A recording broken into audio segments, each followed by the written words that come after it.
On the eve of my engagement to the heir to the city's most powerful family, I dreamed of a talking weasel. It claimed to be the ancestral spirit of the Shins, worshipped for over 100 years. In celebration of my upcoming marriage, it had come to grant me 3 wishes. This is a work of fiction. All characters, events, and circumstances are entirely invented. Any resemblance to any real persons, living or dead, is purely coincidental. My heart was racing. I was barely about to open my mouth when lines of text floated before my eyes like evil subtitles.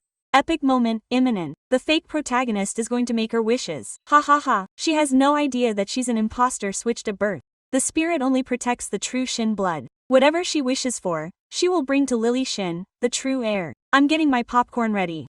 The official protagonist's meteoric rise is about to begin.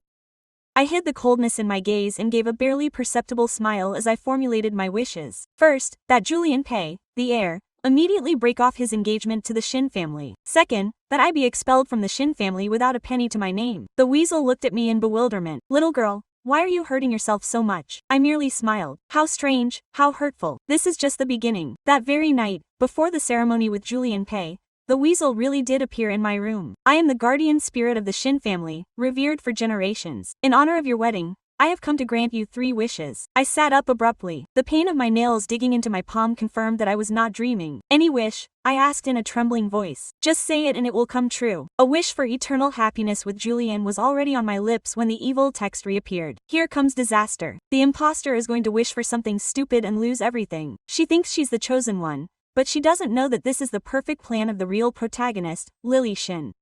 The better her wishes, the more our Lily will gain when the truth is revealed. Those words were like a bucket of ice water. I remembered. Lily, who I had always believed to be the daughter of the deceased former nanny, was in fact the true heir. I was just a pawn, a secondary villain destined to be trampled so that she could shine. She had known about her origins for 10 years and had hidden it, waiting for this very moment. The moment I uttered my wishes, all my effort, my relentless education, my commitment earned with blood and tears, would pass to her. I clenched my fists until they hurt. Now I understood why my adoptive parents had never given me even a shred of affection, because a Shin daughter had to be perfect, ballet until her feet broke, 4 hours of sleep, perfect exams or 3 days in the basement without food. They even sent me to a special center to learn how to please a man, swallowing every humiliation in silence until I became the doll they wanted. And never a word of approval, all their tenderness was for Lily. When I asked them with eyes full of tears, they only sighed. It's for your own good, you're a Shin, you have to be the best. Now I saw it clearly, it wasn't that she didn't need discipline, it was that from the beginning I had been her stepping stone. The weasel cleared his throat impatiently. So, what's your first wish? The floating text mocked again. This is too funny. Seriously, she's thinking as if she's going to get something nice. Wishes above your rank come at a high price, you know? This villain is destined to die young. A flame ignited in my chest. According to the spoilers, Lily would take everything from me and live happily with Julian. As I died in a ditch out of greed, I took a deep breath and smiled sweetly. I wish Julian Pei would cancel his engagement with the Shin family. The comments exploded. She went crazy. Years of planning this and now she's throwing it away. How is our Lily going to stay with her prince now? The spirit can't deny a wish that doesn't directly harm the protagonist, right?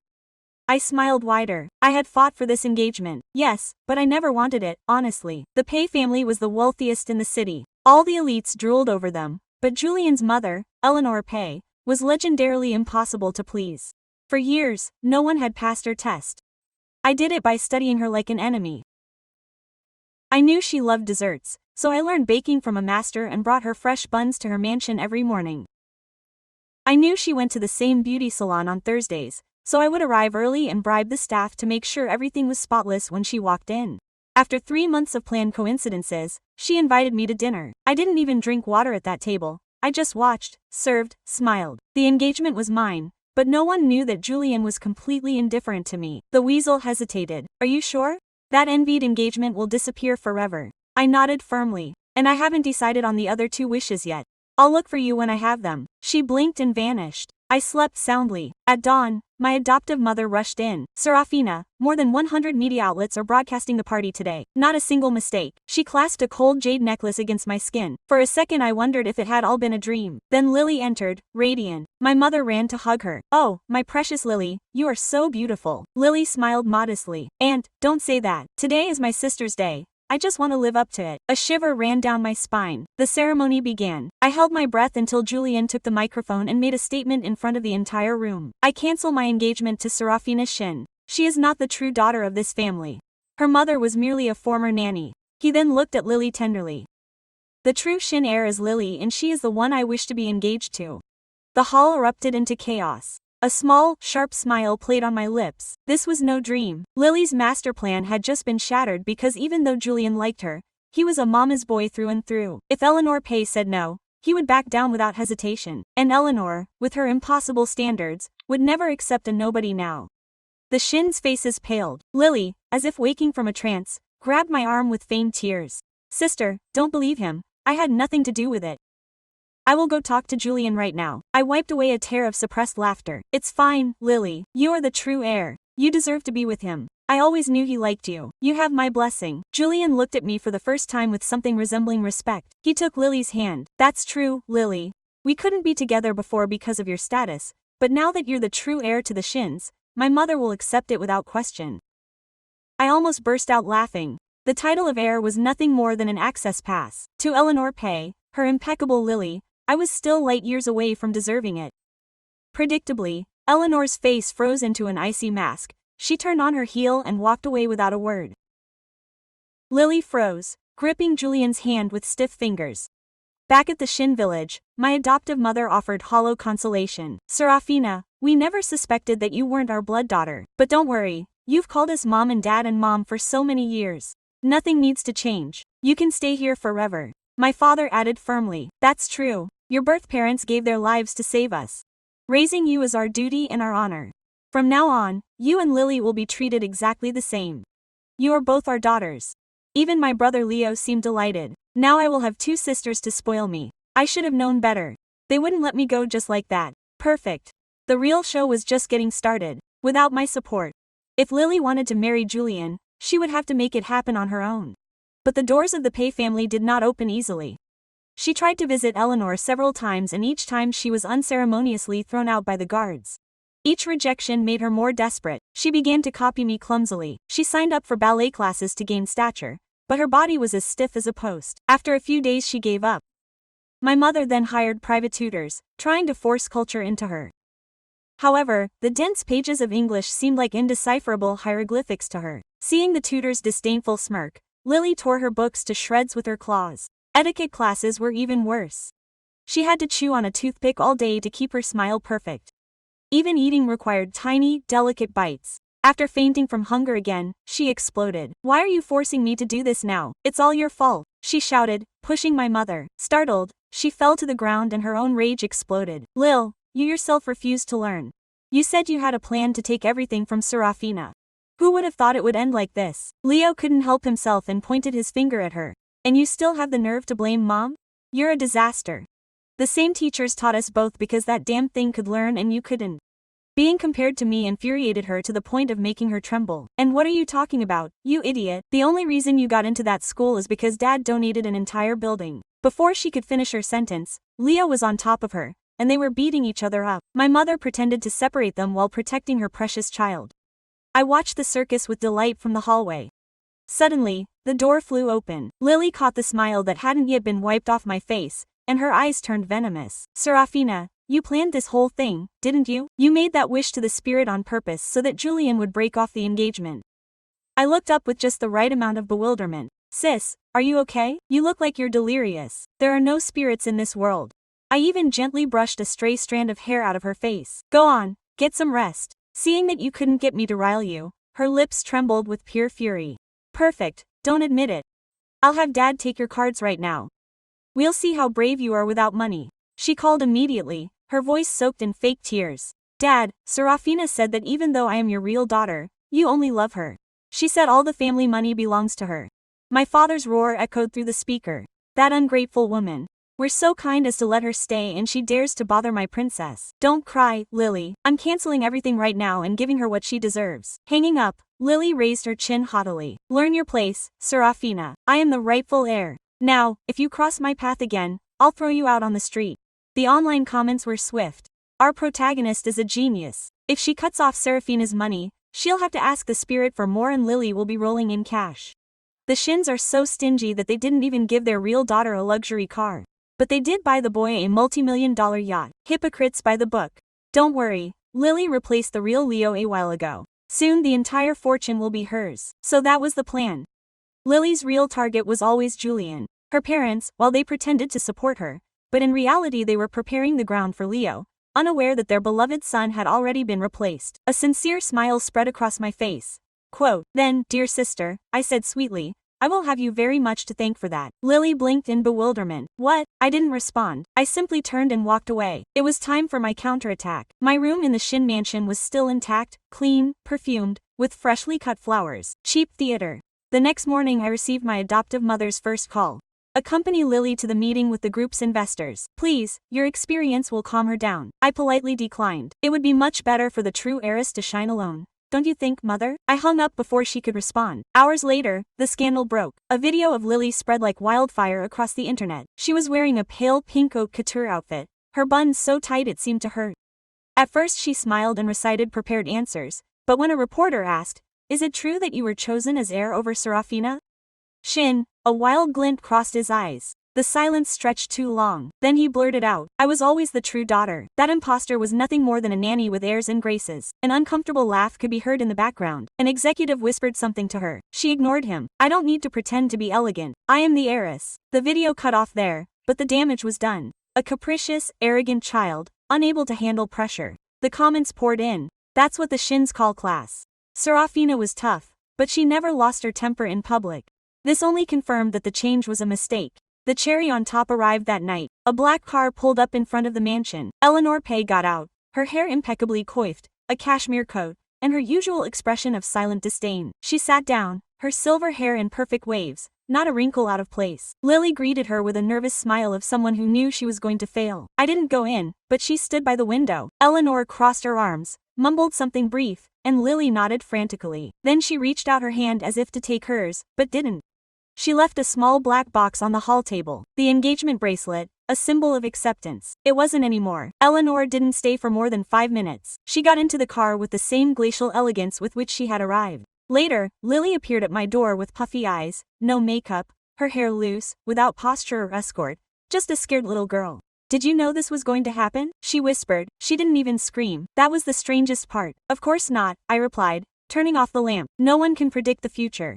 "Are you happy now?" I smiled calmly at her. "I have nothing to celebrate. I'm not the heiress anymore. I just work in a bakery. Would you like a croissant?" She looked at me blankly and slammed the door.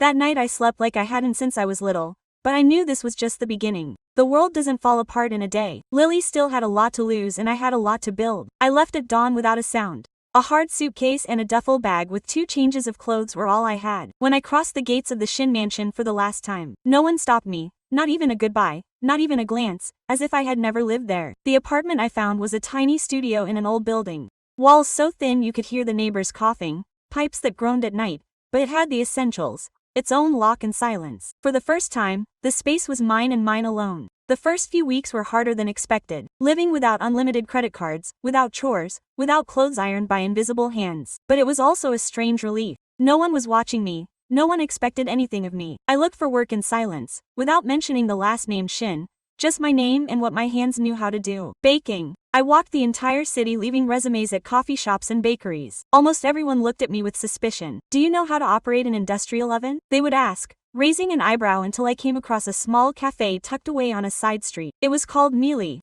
There was something warm about the name and the scent of butter and vanilla wafting through the door. The place, worn wooden tables, mismatched porcelain teapots, and the strong aroma of real butter wafting through the air. The owner was a tall, thin man with angular features, a short, black, pale beard, and small, slightly droopy eyes. He wore a gray apron stained with flour around the edges. Yigo introduced himself in a deep, serene voice, as if time was never pressing on him. "Do you know how to clean completely burnt trays?" he asked me directly. "Can I learn that?" I replied. The next day he put me to the test. I started by sweeping floors and chopping fruit. By the end of the day, every muscle in my body was protesting, but it was back to normal with the first light of dawn. There was a peculiar calm to this extreme tiredness. It made me feel truly alive. It took 2 weeks before Yiwu allowed me to touch the dry ingredients. I had watched him in complete silence as he measured out the yeast with a surgeon's precision, baking without music, as if it were a sacred ceremony. One day he just stood there watching me whip egg whites until stiff peaks. "You have a knack for it," he murmured. "I learned it out of necessity," I said without looking up. "Now you do it because you want to." I didn't know what to say. In the third week, he let me make some financiers. I used a recipe I'd honed over the years with hazelnut butter and a hint of lemon zest. When they came out of the oven, the entire tray smelled like home. Yigu tried one and nodded slightly. It was more than enough. Customers started requesting them on purpose. The new girl's cupcakes. A neighborhood influencer uploaded a photo. The image went viral, and reporters showed up. "Serafish Shin, the fleeced heiress," a reporter said, cutting me off outside the shop with a fake smile and a camera rolling. "Can we ask you a few questions?" "I'm not a Shin anymore," I replied calmly, covering myself with my scarf. "I'm just a baker." "Do you regret the wishes you made? Do you regret drinking coffee every morning?" The reporter was speechless. The video exploded on Minitant's social media. "Elegance without wealth," the comments read. Now I understand why she was in charge. Serafina, without makeup, without luxuries, and still more dignified than the other. I didn't answer any of them. I wasn't looking for fame, just distance. But even from this low down, the Shin surname haunted me like an endless shadow, and I knew that Lily read every headline with a sinking stomach. One night, when I returned to the apartment, I found a small bouquet of fresh lavender on the doorstep, no card, no signature, just the flowers tied with a white ribbon. I took them into my tiny kitchen, placed them in a glass vase, and looked at them while I made water for tea. I didn't know who had left them, but for the first time in a long time I felt seen, not as a mistake, not as a villain, but as someone starting over. I woke up at 5 in the morning with a dry throat and a strange pressure behind my eyes, as if I had cried in my sleep. I sat up in bed, staring at the dim light filtering through the cheap curtains. The silence in the studio seemed thicker than ever. I reached for my phone, not really sure what I was looking for, maybe just to confirm that it still existed, but a notification stopped me in my tracks. It came from a hospital archives forum that I had joined weeks ago, almost out of desperation. The title: New Batch of Old Digitized Records. Namsu Clinic, year 2000. I was actually born at that clinic, a small center that had closed years ago after a strange fire in the administration area. I opened the link. The scanned documents were in pieces, names erased, dates torn, edges charred. But one of those files left me cold, the nursing report from the night I was born. The nurse on duty, Jamin, no one else, but the name burned into my mind. I opened another tab and typed in her full name. Nothing useful, no social media, no recent public records. It was as if the earth had swallowed her. In the cafeteria, Yigu watched me more closely than ever. I was organizing a box of lemons while cutting out circles of dough with feigned concentration. "You're cutting them crooked," she said. I didn't sleep well, I replied without looking up. "Nightmares, not exactly." She fell asleep for a few seconds and then blurted out, "Have you ever thought you were born in the wrong place?" I stayed still the whole time, I whispered. During the break, I sat down at an empty table and opened the file again. What if that woman was still alive? What if she knew the truth? A crazy, impulsive thought crossed my mind. I went to the storeroom, rummaged through old boxes from the cafe, and found a blog with old delivery notes. I tore out a sheet without a second thought. I went back to the counter and served Yi Wu. "Do you have a black marker?" She gave it to me without asking. I wrote in large, straight capital letters, "Looking for Jamie Ran, nurse at Namsu Clinic, year 2000. Confidential information. Contact by text." I put my number at the end without a name. Yigw read it out of the corner of his eye. Then he looked at me with an unreadable face. "What exactly are you looking for?" The only person who can rid me of the Shin surname didn't insist. When my shift was over, I hung the sheet on the bulletin board in the market among ads for yoga and children's baking classes. The tape came off a little at one corner, and I stuck it back on with ridiculous care, as if that would change anything. When I got back to the apartment, I was squinting. I sat on the floor with a cup of hot tea in my hands. I knew no one would probably answer. And yet, for the first time in a long time, I didn't feel passive. I was searching for something real. Not money, not applause, just a response, something that would tell me who I really was before others decided for me. Sundays were usually quiet at Milante, but today the place was packed. The smell of vanilla and butter wafted like warm perfume, and the display case gleamed in the midday light. I was making another batch of madeleines when Yiwu entered, her phone in hand. "Are you on the news?" she said curtly. I didn't answer. I set the pastry bag on the steel table and stepped closer. It was a clip from a financial talk show. On the screen, a woman trying to look older than her age, wearing a beige suit that was too baggy for her thin frame, her voice shaking. "Lily, the shareholders, the investors, are committed to the growth vision," she said, her eyes darting nervously to the teleprompter. One of the other guests cut her off. "What's your actual experience in the industry?" I've been studying and I have, expert advisors." An uncomfortable silence. Lily swallowed. Can you name any projects you've led at the company? I'm still in the transition phase, cut, end. Then came the brutal headlines. Lily Shin, the untrained heiress, from nanny to president. The Shin's failed experiment, the inevitable comparison. Serafina knew what she was doing. I didn't feel pleasure, not exactly, but something inside me loosened like a knot that had been tight for years. I didn't comment on the video, but I braced myself. Lily's next reaction would be venomous. It always was when she lost control, and it didn't take long. 2 days later, a photo of me appeared on a gossip page. I was leaving through the back door of the cafe in a dirty apron, my hair tied up haphazardly, and a cardboard box in my arms. The caption read, "The former heiress turned neighborhood baker, Cinderella in reverse." It was clear that only Lily could have leaked it, but it backfired. The comments weren't mockery. Hardworking, elegant, even with flour on her face. I'd rather see her like this than pretending on boards. Serafina lost her money, but not her dignity. That night, when I closed, I found Jay Woo silently washing up. I started drying next to him. "Don't you mind having a mini celebrity in the kitchen?" I joked. "As long as you don't burn tomorrow's bread, it can be whoever you want," he replied without looking at me. I smiled. Across town, at the Shin mansion, the atmosphere was different. I learned from employees that Lily had broken a lamp, yelled at her adoptive mother, and torn up accounting books in the middle of a family gathering. They tried to calm her down with tea and caresses, but it was useless. Her anger wasn't against them, it was against herself. She couldn't stand that the world didn't see her as the protagonist she thought she was. And for the first time, no one wanted to play along. That night she called me. I didn't answer. I knew he would come for me soon. Sometimes wishes aren't shouted to the heavens. They're written in a very low voice with the certainty that no one will hear. But you say them anyway because something inside needs to do it. I was alone in the kitchen of my apartment at 11 at night. Outside, the rain was hitting the windows with the same insistence as my thoughts. I didn't turn on the light. Only the dim light of the street lamp came in through the window and drew long shadows on the wall. I rested both hands on the table, closed my eyes, and said, "I wish for the whole truth about my origins to come to light. For there to be no doubt, for every lie the Shins have to dismantle." That was my second wish. Not magical, not spoken to a talking weasel, just mine, in a low voice. For myself alone. Nothing happened. It didn't have to happen. But the next morning it did happen. I arrived at the cafe and Yigu was waiting for me with a strange expression on his face. Not one of surprise, not alarm, but rather one of respect. "Did you know that?" He said it straight to me, without beating around the bush. "You know what?" He handed me his phone. A story from the city's most widely read newspaper filled the entire screen. The headline, "The Hidden File." Serafina wasn't adopted, she was swapped. I felt the floor shift beneath my feet. The article said that an anonymous source, a retired nurse named Jamie Ran, had claimed that more than 20 years ago 2 babies had been born on the same night at the clinic. Nam Soo. One was the daughter of a volunteer doctor who died in an accident shortly after giving birth. The other was the daughter of a cleaning lady. Amidst the chaos, names crossed paths.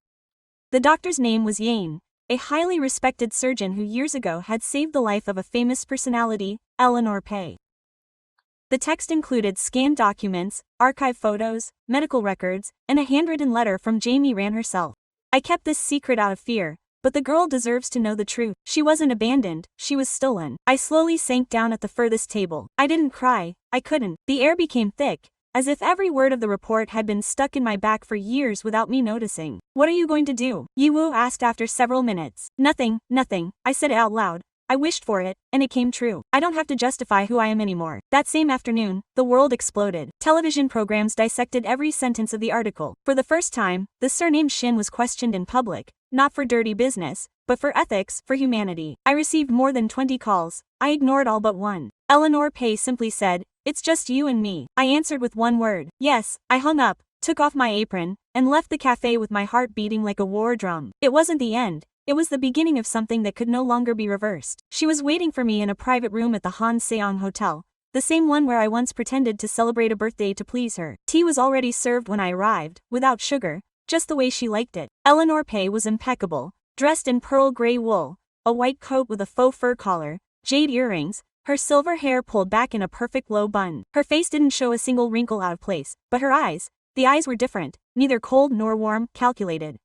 Quote, "You've changed." That was the first thing she said. "I've remembered who I am," I replied. I sat quietly across from her. A soft silence spread as she poured the tea with precise movements. "Mute elegance." "I didn't come out of pity," she said. "Finally. I came because I don't like owing favors to the dead." I didn't understand until she placed an envelope on the table. "Your birth mother, Jo Sane, saved my life 20 years ago. An operation no one wanted to attempt. She did, and she didn't ask for anything. I touched the edge of the envelope, but I didn't open it. I didn't know. No one told you because you were raised as a tool, not a person. And you? I asked. What are you looking for now? Quote. Eleanor leaned back in her chair. Her fingers drummed lightly on the cup. The P's have a cultural foundation. Restoration, art, heritage. I need someone to run it, someone discreet, with taste, authentic, not fake. And why me? Because I can tell a wildflower from a hothouse flower. You, Serafina, grew up under pressure, not like Lily who wilts with the first breeze. The name Lily made me take a deep breath in. Julian. Eleanor lowered her gaze for a second as if allowing herself a tiny bit of weakness. Julian is weak, his heart betrays him, but my last name demands more than a teenage whim. Then, as if fate had called him, the door opened. Julian entered, dark suit, slightly unkempt hair. He looked older, thinner, exhausted. His eyes, black like his mother's, searched me with a mixture of guilt and longing. Serafina, he said quietly. I didn't answer or get up. I'm sorry for everything. I didn't know how to handle it. I thought he fell. I thought I could protect her without hurting you.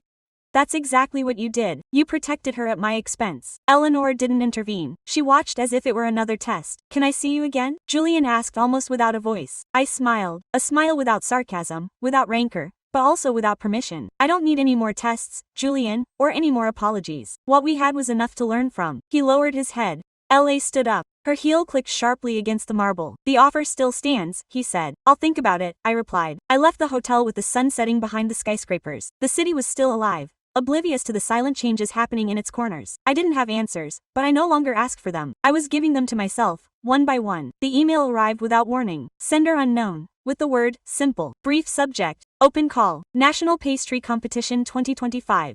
At first I thought it was an advertisement. Then I read open entry for pastry chef without official qualification. Selection by in-person sample. In 3 weeks in the capital. I closed the laptop and watched the steam rise from the kettle. Yibu noticed my face when I returned to the counter. All right. I've been invited to a competition. I blurted out. He didn't say anything right away. He was slowly washing a tray. Then, without looking at me, are you going? I don't know. It's been a long time since I've competed for something of my own. You're always competing, he murmured. That night in the apartment, I opened a new notebook. I wrote recipes like someone writing love letters. Each one carried a piece of me. Vanilla cookie from when I was a child. Plum cake I invented when I was 12. Green tea sponge cake that was rejected at home because it wasn't European. My hands were shaking with excitement. I sent in the entry 3 days later. The competition was held at a newly renovated cultural center, elegant but not ostentatious. I registered as Seraphine. Me. The place smelled of warm butter and burnt sugar. Some recognized me, others ignored me, but when it began, only the flavor mattered. My proposal was simple. A Nouset butter financier, candied tangerine peel, and yuzu cream with a touch of sea salt. In the makeshift kitchen, the ingredients were lined up as if obeying ancient orders. Every gesture echoed years of pressure, but this time not to please, but to talk. As the dessert browned, I saw that Yigu had arrived. He was in the audience, black shirt, wool jacket, serious face. When our eyes met, he barely raised 2 fingers. He didn't smile, but he was there. I finished the presentation. The judges tasted. One closed his eyes as he bit into it, another nodded slowly. I didn't come first, but a famous chef came over at the end, handed me her card, and said, you have a look all your own. If you want a spot at my school, it's reserved. Yigu waited for me outside. It had started to snow softly, and the street lights reflected off the wet sidewalk. Didn't you ask if I could come? She said. Quote, you didn't have to do that either, I replied. Silence. Then he looked away. Quote, I saw your sister this morning. She was standing in front of the nurse's sign at the market. She ripped it down in a rage. I didn't say anything. I thought as much. He asked about you too, he added. He said he didn't understand how someone like you could want to stay here with flour under your fingernails. He looked at me again. I told him that some of us don't need to be spotless to be worth anything. We stood there in the barely falling snow, and in that instant I knew something had changed between us. We didn't say it, neither did he, but he was there, unafraid, unhurried, just the beginning. The city woke up shrouded in light fog. The lights of the market glowed faintly behind the steam from the stalls, and the air smelled of ginger, fried dough, and cold. Yigu had left early to make a delivery. I stayed in the kitchen, kneading dough in silence. My fingers worked precisely, almost automatically, but my mind was elsewhere. Something was growing inside me, a sweet vertigo, like finishing a race I didn't even remember starting. I turned off the oven, wiped my hands on my apron, and went out the back door. I walked aimlessly to the small park by the river, where the branches of the willows hung like green curtains dimmed by the mist. I sat down on a bench, took out my phone, which I had set to airplane mode since the night before. When I turned it on, notifications poured in like rain. Unknown calls, messages from journalists, even an email from Shin's lawyer. I deleted everything without opening it. I opened the Notes app and wrote, I want to live without fear, without other people's expectations, without inherited burdens. I want to be free. It wasn't a plea, it was a declaration. My last wish, signed to myself. I closed the phone and put it away. When I returned to the cafe, Yibu was waiting for me, arms crossed, flower up to his elbows. I thought you'd run away. He joked. I thought so. I smiled. You got this, he said, handing me a thick, unreturned letter. I opened it slowly. Inside, a copy of an anonymous complaint filed with the Ministry of Justice. A formal investigation had been opened against the Shin family for identity theft, concealment of documents, and falsifying medical records. The claims were genuine, the results unpredictable, but for the first time I didn't care about the outcome. It wasn't my battle anymore. Yigu looked at me. Are you scared? It doesn't fill you with joy either. I went over to the coffee maker, made 2 cups, and handed him one. I don't expect anything, I said as I sat down next to him at the wooden bar. So what's next? I looked at him calmly. His features were delicate, but firm. Straight nose, curved eyebrows, thin beard that shadowed his jaw. He was not handsome like an idol, but he possessed a quiet strength. He had learned to respect my distance without walking away. Move on with life, I replied. We clinked steaming cups. It was snowing again outside, and for the first time the snow didn't feel icy. The news broke in the media on a dull morning. The prosecution is opening an official investigation into the Shin Consortium for falsifying family records and concealing identity for more than 20 years. They didn't mention my name, there was no need. Journalists filled in the gaps with hours of old interviews, archive footage, cruel comparisons between my past statements and Lily's pathetic efforts to stay in the spotlight. Stock market experts predicted crashes, general distrust, boycotts. Lily disappeared from the map.